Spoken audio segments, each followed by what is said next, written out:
Alors, de retour pour cette troisième vidéo consacrée à notre coffret. Et nous allons ici aborder des notions d'insertion de composants dans un fichier d'assemblage. Et nous verrons les différences entre la fonction moveCopy pour déplacer ou copier une pièce et la fonction que je préconise pour positionner des pièces, c'est-à-dire la fonction join qui se trouve ici, assemble join. D'accord? Voilà. Nous allons donc fermer le fichier clé et puis nous allons tout de suite nommer un fichier d'assemblage que nous allons après appeler le coffret. On l'enregistre et c'est là que ça devient intéressant puisque nous allons pouvoir, dès que le fichier se sera mis à jour dans le cloud, nous allons pouvoir importer toutes ces pièces que nous avons déjà conçues, puisque ce sont des composants, les importer directement dans notre fichier d'assemblage. Alors, deux méthodes pour ce faire. La première chose, déjà, c'est qu'il faut que le fichier d'accueil soit nommé, qu'il ait un nom. S'il n'a pas de nom, ça ne marchera pas. Donc, deux méthodes. La première, clic droit sur la pièce à importer et vous faites Insert to Current Design.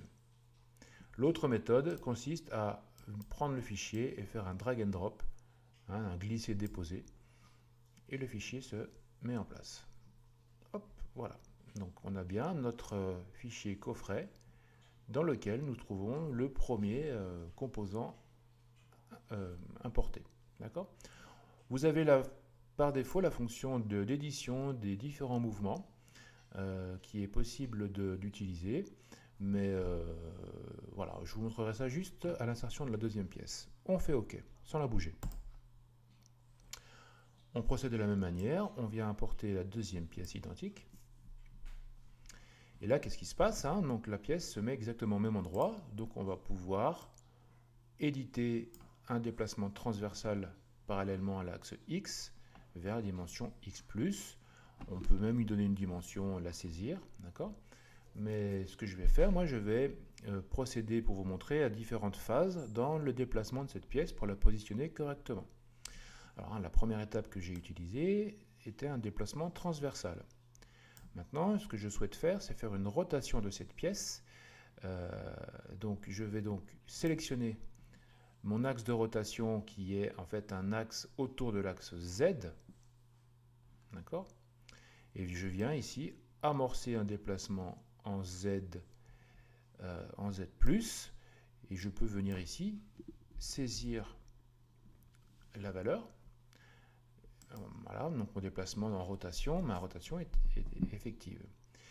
Si je le souhaite, je peux aussi, et j'aime bien cette fonction, une fois que j'ai positionné globalement ma pièce, je vais venir prendre cette fonction point à point, et la syntaxe de cette fonction est la suivante. On vient sélectionner un origin point, donc un point de départ. Attention, il faut bien prendre un point de départ. Et ensuite, un point d'arrivée. Et votre pièce s'est positionnée. Très bien. On vient faire la même chose pour les autres composants. Alors là, je vais, moi, sélectionner une rotation à 90, à moins 90. Point to point. Je vais vite, exprès, pour ne pas perdre trop de temps sur la vidéo. OK. Ça marche. Et enfin, alors je vais faire une rotation à 180, moins 180 degrés ici. Hop, point to point. Alors là, ça va être un peu plus chaud. J'espère que ça va marcher. Ça n'a pas marché. Je poursuis. Voilà. Hop. Voilà, celui-là, ça peut être pas mal. Voilà, j'ai positionné mes quatre composants de côté. C'est une première méthode. D'accord? Il y en a d'autres. Donc effectivement, cette méthode par moveCopy fonctionne très bien. Par contre, elle a un inconvénient majeur. Imaginons que vous ayez cette commande de coffret d'un client et qu'il vous dise écoutez, moi, mes dimensions, je veux les changer. Donc l'intérêt de passer par les composants, c'est la suivante, c'est-à-dire on va venir modifier la cote de notre côté. Alors, ça se passe au niveau des sketchs. le sketch de côté ici. Hein. Je viens venir faire un clic droit sur le sketch de côté et je vais y arriver, sélectionner la fonction Edit Sketch. Et là, bien sûr, je viens modifier la cote. Par exemple, je vais passer à 300 mm. Je valide. Voilà. Bon, c'est pas très spectaculaire, mais notre pièce et les 6 dimensions ont été modifiées.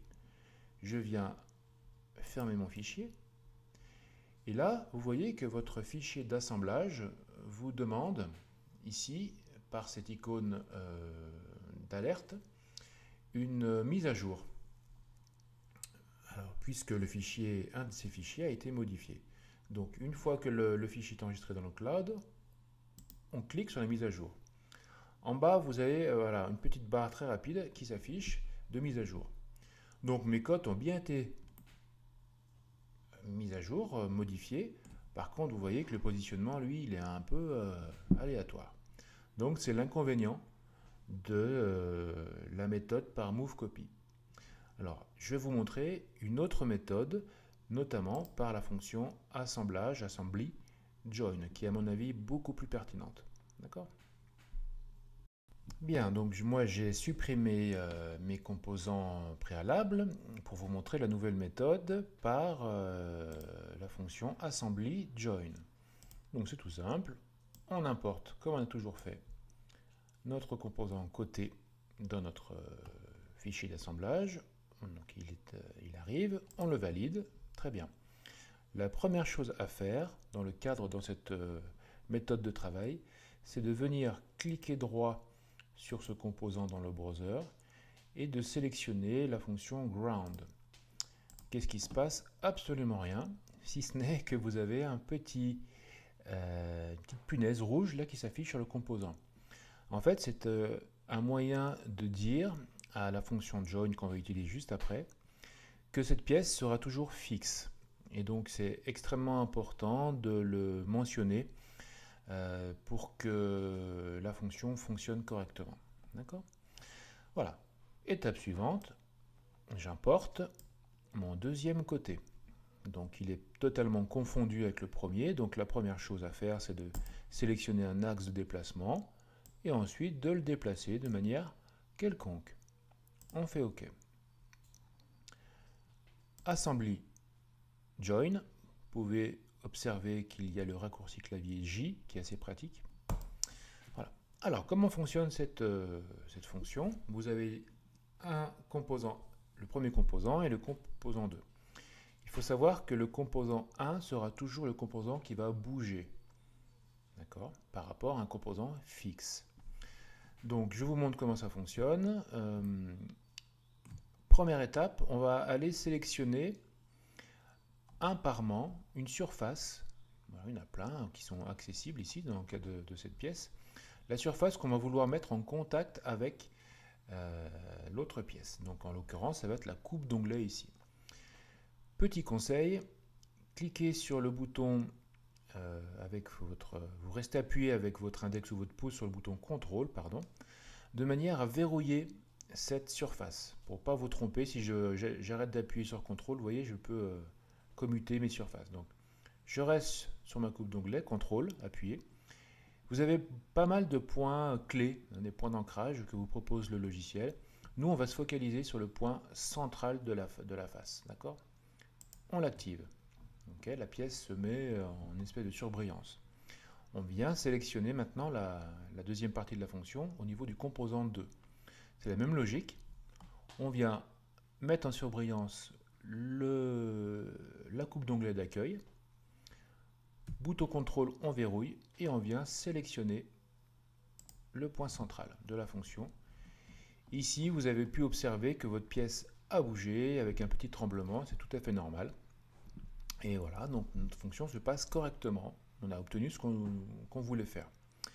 Sachez que ici, vous avez la possibilité de choisir différents types de cinématiques. La première qu'on va utiliser dans ce cas n'est pas du tout une cinématique, c'est un positionnement rigide, c'est-à-dire un collage, un positionnement fixe entre pièces. Sachez qu'il y a des révolutions, des rotations, des translations, sliders, des mouvements cylindriques et combinés par rapport à plusieurs axes. Donc c'est assez complexe. On aura l'occasion d'y revenir plus amplement dans d'autres tutoriels. Mais nous, on va se contenter de la fonction rigide. D'accord ? Il est possible d'activer dans cette fonction un déplacement, un décalage par rapport à un axe et une dimension. Ce n'est pas notre objectif. Ok, on valide, on est content. Et donc, observez, voilà, important, que vous avez créé dans le browser une nouvelle rubrique Joints dans laquelle votre joint ici est présent. D'accord ? Vous pouvez le rendre visible ou invisible. Comme à chaque fois, c'est la même logique. D'accord ? On va la laisser visible dans notre cas. On va poursuivre pour les autres composants. C'est la même logique. On importe, on déplace de manière aléatoire, on valide. Bouton J. Ensuite, je vais dire que je vais activer ce parement-là pour qu'il vienne se coller à celui-ci. Ok. Alors là, je me suis fait avoir. Donc c'est pas un problème. Vous voyez, l'angle, il est à plat. Donc je vais le remettre à 0 de manière à le repositionner dans la position souhaitée. On valide. Et puis on vient enfin terminer avec le quatrième côté. Sélection de l'axe, déplacement, OK, join, parement, hop, et ensuite parement d'accueil ici et là. Qu'est-ce qui se passe? Ça me va bien, je suis bien content. OK. Bien sûr, hein, si vous galérez, hein, vous pouvez supprimer des joints et les refaire, ainsi que des pièces. Hein, d'accord? Voilà. Nous allons maintenant retourner dans le fichier composant côté pour nous assurer que notre stratégie de positionnement de pièces par join a fonctionné dans le cas d'une modification de dimension. Alors on reprend. Donc de 300, on va revenir à 262. On valide. Je ferme mon fichier. Alors, il se met à jour dans le cloud. On attend un petit peu. Voilà. Maintenant, je vais activer la mise à jour du fichier d'accueil. Et là, vous voyez, c'est pas spectaculaire, mais on a bien retrouvé nos cotes initiales de 262. Et donc, nos stratégies ont parfaitement fonctionné. D'accord ? Pour information, hein, vous avez ici le timeline qui vous permet de revenir dans le passé. Bon alors, c'est pas le but de ce tuto, je vais pas vous embrouiller avec ça, mais sachez que on y reviendra dans une prochaine vidéo. Donc poursuivons maintenant par le positionnement par la fonction assembly join de notre dessous. Alors vous voyez, c'est tout simple, hein. On importe notre composant. On vient voilà, le déplacer comme à chaque fois par la fonction move copy. On valide.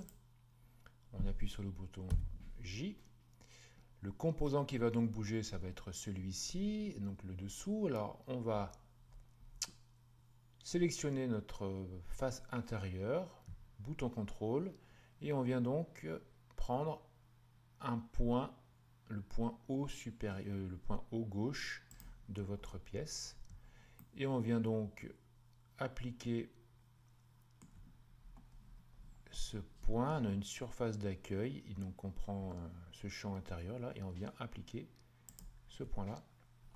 Voilà. Alors vous voyez, votre côté vous demande une petite rotation de 45 degrés, ce que je suis en train de faire en rigide. Je valide et votre côté, enfin votre dessous est parfaitement positionné. D'accord ? On va faire pareil avec les clés. Hop. Alors on va le déplacer, la clé, voilà, on active. Alors, fonction join, on va activer donc par exemple la face inférieure, et le point ici. Ah, il y a plein de façons de faire, hein, donc voilà, je vous laisserai trouver votre propre méthode. Hop, ici. Alors voilà, il se met parfaitement bien, je suis bien content. Ok. Donc ceci est à reproduire pour l'ensemble des entailles de votre coffret. Je vous laisserai poursuivre seul. Ouf! L'ensemble des clés sont maintenant importées. Je vous l'accorde, c'est assez fastidieux, mais bon, c'est fait. Observons la structure de notre arborescence de travail. Vous avez l'ensemble des composants qui s'affichent ici de manière chronologique par rapport à la manière dont ils ont été importés. Vous avez donc ici le nom des composants. Cette petite verrou là, ça vous permet d'activer ou non les liens de modification avec le fichier d'origine. C'est-à-dire si par exemple on modifie la code des côtés, du sketch des côtés, si on déverrouille le lien, la mise à jour ne sera pas effective. Ça peut être intéressant dans certains cas. Ce que j'aimerais vous montrer, c'est que vous avez ici différentes couleurs par composant que Fusion applique par défaut à ces pièces.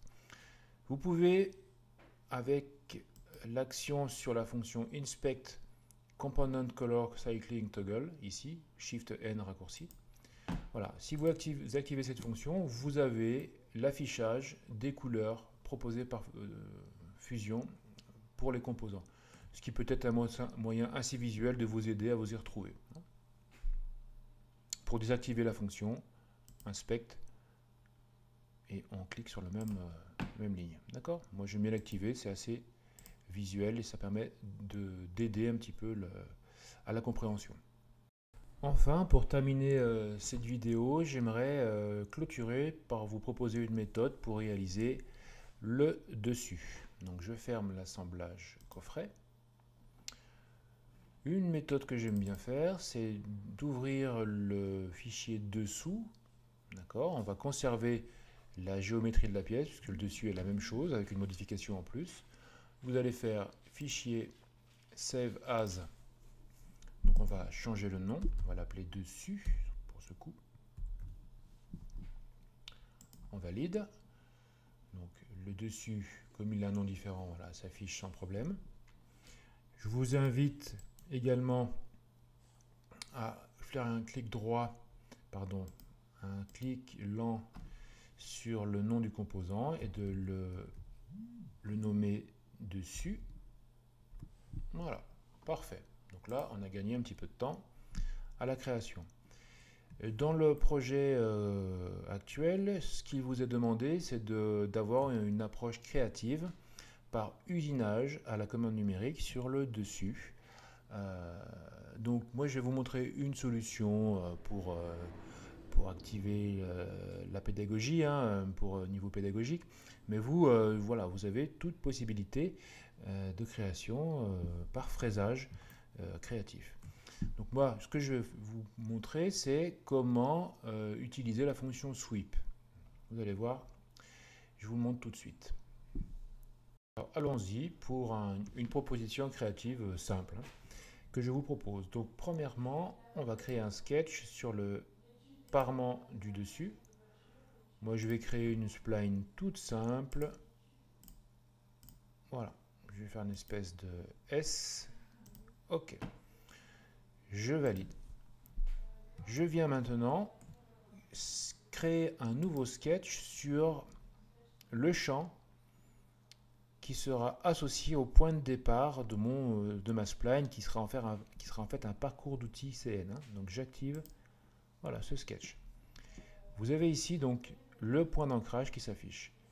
Je viens ici créer un petit rectangle à peu près autour de ce point qui passe par le parement. D'accord? OK. Ce qu'il faut comprendre, hein, c'est que si vous voulez, on vient dessiner en profondeur le passage d'un outil commande numérique. Hein. Donc là, on va partir sur une fraise droite, mais on pourrait partir sur d'autres types d'outils. D'accord? Alors, il me reste maintenant à dimensionner mon rectangle. Je vais partir moi sur une fraise par exemple de diamètre 5 mm, sur une profondeur de, je sais pas, 2 mm. Ok. Je vais dessiner maintenant une ligne qui passe par le point milieu compris entre les deux segments verticaux de notre rectangle. Ok. Donc cette ligne passe bien par le milieu, donc c'est le trait d'axe. Et je viens donc appliquer une contrainte de coïncidence en disant que ce trait d'axe là va être coïncident, confondu avec ce point d'entrée de ma spline. Du coup, qu'est-ce qui va se passer? Vous voyez, j'ai centré parfaitement mon rectangle à la spline. Ok, je peux terminer le sketch. Pour terminer, j'aimerais vous montrer la fonction create sweep. Alors, regardez l'infobulle, hein, c'est en fait générer une extrusion selon un chemin quelconque, soit linéaire, soit associé à une spline. C'est ce qu'on va voir tout de suite. Donc sweep. Alors, il vous demande quel est le profil. Le profil, ça va être l'outil, la fraise. On prend ça. Le patch, en fait, c'est le chemin. Donc, on prend la spline. Et là, il vous propose par défaut un cut. Hein. On pourrait utiliser d'autres fonctions, hein, mais en nous, ce qu'on souhaite, c'est le cut. On fait OK. Et donc, notre dessus est usiné selon une proposition qui m'est propre. D'accord? Alors, on va maintenant enregistrer ce fichier dessus. Et on va venir l'importer dans notre fichier d'assemblage coffret avec la même méthodologie. Donc, on va importer le dessus dedans. On le déplace. On fait OK. Bouton J. On sélectionne notre face. Clique sur CTRL et un point d'ancrage. Et on vient refaire ce travail sur notre pièce d'accueil. Par exemple, ce champ CTRL qui sera associé à ce point d'ancrage. Et voilà, donc on a un petit souci, rien de méchant, donc on va essayer de faire une rotation selon le bon axe de une distance de 225 degrés. Est-ce que c'est bon? Oui, ça a l'air bon. Je valide. Et donc nous avons bien notre coffret totalement modélisé. Voilà, donc ça va être la fin de cette partie de tutoriel, et ensuite la dernière partie va correspondre à l'apprentissage du texturage et de création de scènes pour obtenir des images en rendu photoréaliste. À tout de suite.